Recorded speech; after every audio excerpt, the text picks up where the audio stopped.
Hello chess friends and welcome to Jozarov's chess channel and welcome to our London system series. So in this series we're following this very nice opening from White's perspective, and today we're continuing again the London system against the Dutch defense. In our previous videos we have explained some other lines of this very nice opening. So as I said in my previous videos, if you want to get a better understanding of this particular video, please watch this series from the beginning, from then part 1, part 2 and so on. And today we're continuing the London system against the Dutch defense, but with a different setup than these two previous videos that I've explained, because in my opinion there are basically two setups of the Dutch defense. I've explained it also in my previous two videos. As I said, there is this Stonewall Dutch setup, which I've explained. So with the f5, e6, d5 and c6, where black is trying to build really this fortress on light squares. Today we'll analyze a more flexible approach of blacks with the potential g6 move.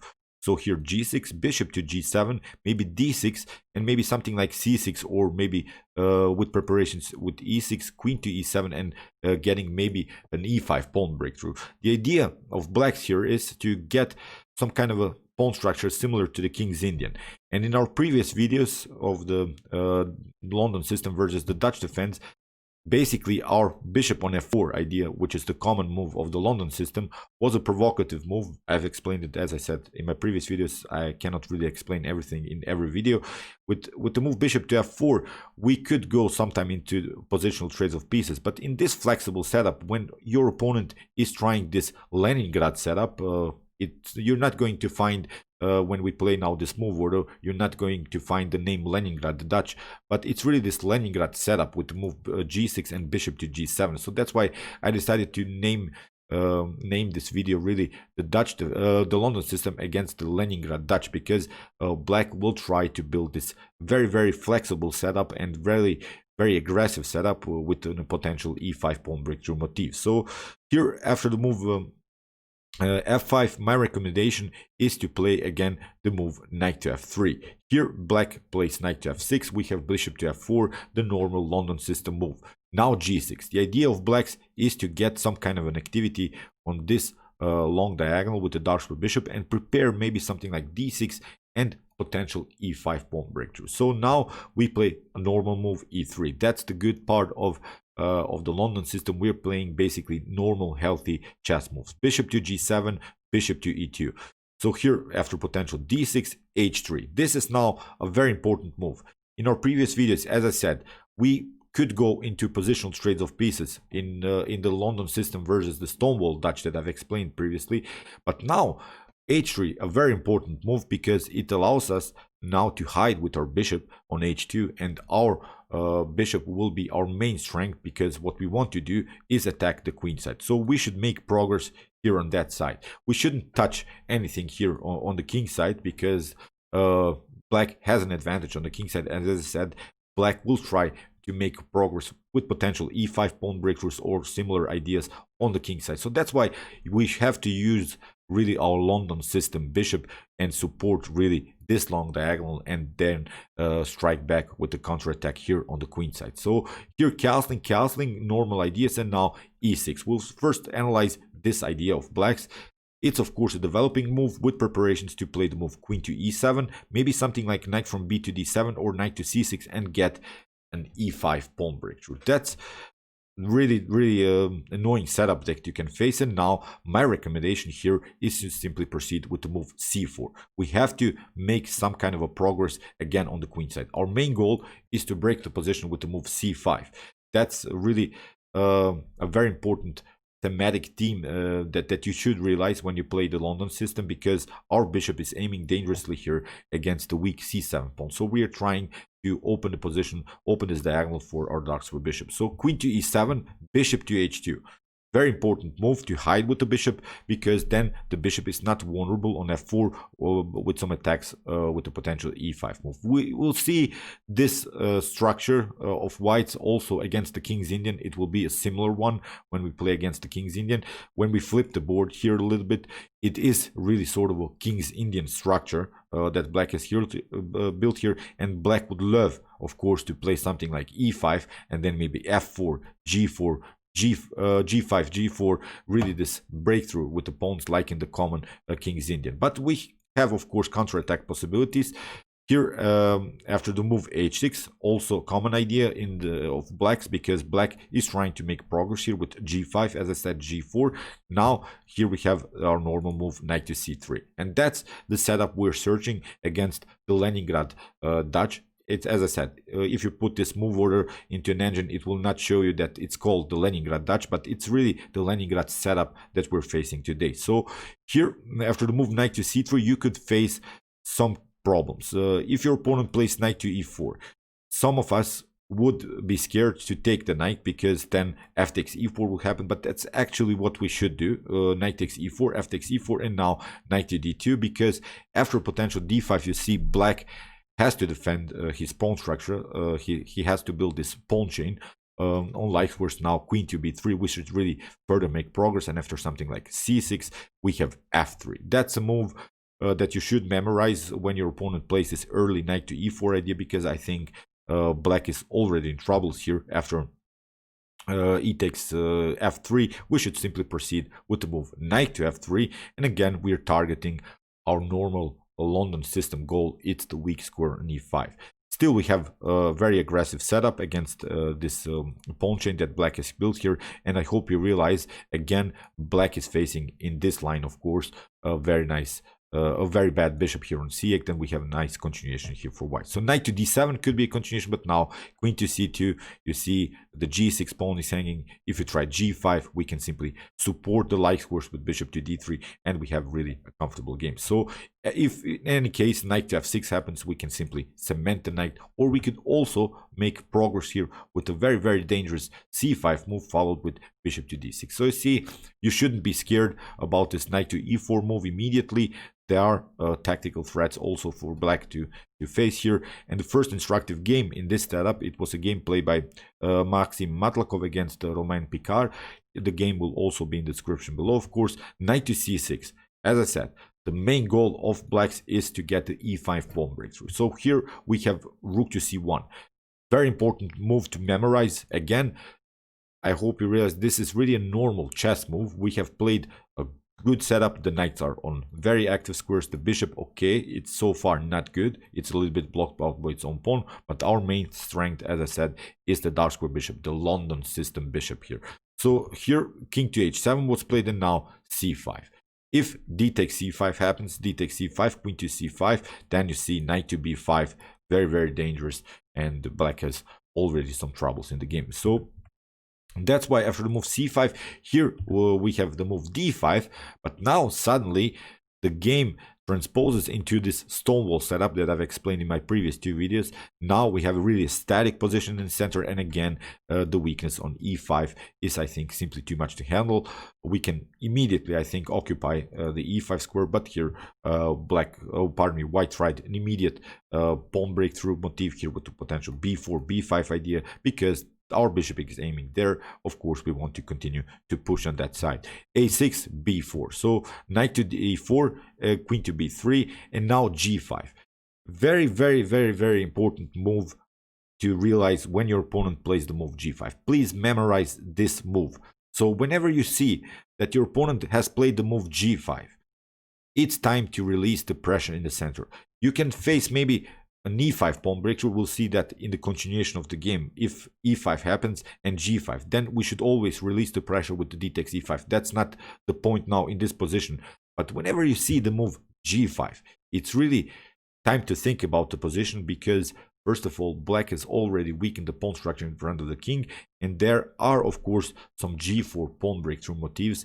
So now my recommendation is simply to play knight takes e4 again. So whenever you feel that your opponent has advanced the pawns really in front of your king, it's really time to find a sort of a simplification tactic. I would call it like that, because after f takes d takes e4, we have knight to d2, and now we can again remove our knight on a very, very active square, knight to c4, and again targeting our e5 square. So I hope you realize suddenly white has a good activity with the light square bishop. On the other hand, black has not. Black has still problems with the bishop on c8, so that's why here e5 was played. But now we have the move d5. So we have now an expansion on the queen side. It is, of course, an opposite side attack game. here after the move knight to d8. Now it's very important to find a very nice defensive move, which white found. It's the move g4. We have to stop black's progress here. We want to split the pawns. The best way to break a pawn chain is of course in the center, and whenever you face a central pawn storm, it's really time to split the pawns or somehow block the immobility of the pawns. Really try to get these pawns immobile. g4, nice defensive move. Knight to f7, and now queen to c4. We have knight to h8. We have finally g takes f5, bishop to f5, and now bishop to g4, because we want to defend, of course. We want, of course, also to attack the weak e4 pawn. Bishop to g6 was played, and now knight to e4, h5 was played, and now d6. Very nice counter-attack. We have c takes d6, queen to d8, and now bishop to e6. Now our bishop is again active. Great counter-attack here by white. Knight to f7. We have queen to d5. We have g4, not a problem, but now rook to c7. This rook comes very active into the game. Knight to g5, and now knight takes g5. After knight takes g5 in this position, black resigned, because the serious threat is of course bishop takes e5, and it was game over. So as I said, main goal is our dark square bishop with the support, and always really search for the c5 move. See if that's a possibility. The c5 motif is really common one in the London system, and as I said, if g5 happens, search really for some tactics. So let's see now another example. Here is a game played by Agata Kamsky against Maxim Chigaev. Here we have a similar setup, but black didn't play the move e6. Here he played the move c6.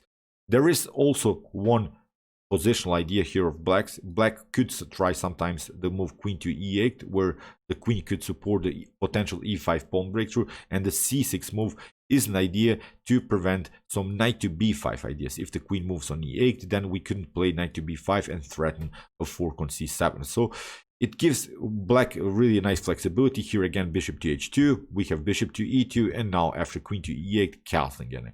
And now king to h8, because we could face really some light square problems. Here the king could be endangered, and here our main goal, as I said, is the queenside attack, so we have to be fast.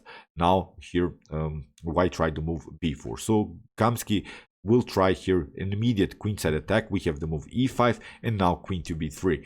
Again, if e4 happens, that move I think shouldn't bother you, because we can simply play knight to d2, and still we can defend this, because black has exposed himself a little bit. Black wants to keep the pawn flexibility here, and we'll try maybe something like g5 again and f4. If e4 happens, then basically black has showed the cards. Knight to d2 is a good defensive idea. Now we can try rook to e1, f3, bishop to f3, and support our e3 pawn, and continue with our progress here on the queen side. But also black has always to take care of the weak d6 pawn, so I'm not sure how black is going to defend this. Again, black will lose many tempos, so that's why we shouldn't be troubled immediately about this potential e4 move. There are really some great counterattack possibilities here for us. So that's why h6, again with a normal idea to push the pawn on g5, maybe then after g4, and try similar ways to attack white's king here. So we have rook to d1, aiming again against the weak d6 square. The d6 square is always a tactical threat for us. Here g5, and now again, if you see the move g5, it's time to make something happen. And now you see d takes e5 releases the pressure a little bit in the center. We have d takes e5, and now knight to d2. What white is doing here is a great move, because we don't want to allow our opponent some tempos on the knight, so that's why the knight has to move. And now it's black's time here to show again what he's trying to do, which pawn move he'll make. In the game, e4 was played, and now we have c5 with preparations to play knight to c4, and then cement the knight on a very active square here on d6. So here knight to e5, we have knight to c4, knight to c4, bishop to c4, but at least we have now improved the position of the bishop. Still we have a clear target, again the weak d6 square. Our piece activity is great here. The knight could use maybe some kind of an improvement still, but there are many knight maneuvers, knight to e2, and maybe to improve the position of the knight on this very active square on d4. So here f4 was played. We have e takes f4, g takes f4, and now bishop to f4. Here black tried really an aggressive approach, but now after queen to g6, knight to e2, we have knight to d5, bishop to d5, c takes d5, and now queen to g3, which is a good simplification idea. I think with a pawn up, we should really search for simplification, because black has of course the bishop pair. Here after bishop queen to g3, bishop to g3 was played, and now a5, but not a problem because we have b5. We should, as I said, simply rely on our pawn majority here on the queen side, and the main goal is, as I said, to block black's progress, because we should always, as I said, split the pawns or try to block them when your opponent is trying to push them. Here Katakamsky had a comfortable game after bishop to d7, a4, simply protecting everything, bishop to e6, and now knight to f4. We have bishop to f7, and now knight takes d5. In this position black resigns. So let's see now another example. Here again a similar setup with bishop to h2, king to h8, castling. We have bishop to e6. You can face this move also, it's not a problem. We again proceed with our normal bishop c4 idea. We have bishop to g8, knight to c3. Again, if knight to e4 happens, we can simply take and play knight to d2, followed with queen to b3, also attacking here the weak b7 pawn. So knight to d7, rook to c1. You see really this similar setup. We're searching for our attack. If possible, search for the c5 pawn breakthrough. So far I think it's not possible, because black can recapture with the knight. It doesn't have to take with the pawn then afterwards. So here we have c6, and now b4, again with the normal idea to get maybe a c5 pawn breakthrough or maybe a b5 pawn breakthrough. So the instructed game is Boris Grashev against Alexander Chernyaev. Here in the game knight to e4 was played, and again knight takes e4, f takes e4, knight to d2, and now you see this common idea, it's the move d5. We have now b5. We want to split the pawn chain, support our attack with the dark bishop. In the game e5 was played. We have b takes c6, b takes c6, and now c takes d5, really undermining the pressure of blacks. But at least black hasn't made progress here on the g or h file like in the common in our previous examples. Now the battle is really in the center. Here we have bishop to d5, knight to b3, queen to g5, and now queen to bishop to g4, trying to attack the knight, of course, and get somehow maybe this pawn here on e5. That's why rook to d8 was played. We have bishop takes d7 anyway. After rook takes d7, knight to c5, rook to f7, and now simply trades of pieces. And here after queen to e5, okay, the position is more and more simplified. Here in the continuation of the game, the funny thing is Boris Grashev made several mistakes, but eventually won the game. But this position here gives white better advantage here. White is much better. The evaluation is +1 here for black. Because of this potential line, we can maybe try rook to c2, protect everything, and now the main goal would be something like knight to b3 and cementing the knight here on a very active square d4. This pawn are really a weakness. There are really too many pawn islands. This bishop is only used as defender of this pawn. So although, as I said, Boris Grashev made a couple of mistakes and inaccuracies in the game, but won the game eventually. Black had suddenly a comfortable game, but here rook to c2 solves all of the positional problems, and I'm not sure what black can do here. We can even improve the position of the queen, queen to g4, rook to c1, and similar ideas. So as I said, main goal setup is this idea to play the move h3, bishop to h2, followed with c4, knight to c3. That's the setup against this Leningrad setup. And the end of the video, as usual, I wanted to show you one instructive game against played by Boris Grashev. What can happen to you? It's really a great tactical line. It was Boris Grashev against Boris Gelfand here. After the move c3, queen to b6, queen to b3, here c4, queen to c2, and now bishop to f5. That's a line that can happen to you, and here I want you to pause the video and try to search for the best continuation. My question is, should we proceed here with the move queen to c1, or should we take the bishop on f5? That's a chess puzzle for you to solve at home. It's really not a puzzle, but it's really a continuation, I think, that you should know. in the London system. So should we play queen to c1 or bishop to f5? Search also some games in the database in this particular line. I think you can solve this position very easily. So okay, I hope that you realize these ideas how to play the London against this Leningrad setup of blacks against Leningrad Dutch. If you want to see more videos from this series, check out my London system series. Here's the link. And if you have troubles to play as black, check out my hyper accelerated Dragon Sicilian defense series, in which I show you nice and effective way how to play against e4. And if you like this content, you can also subscribe to my channel. See you soon with some more videos, and chess is the best, of course.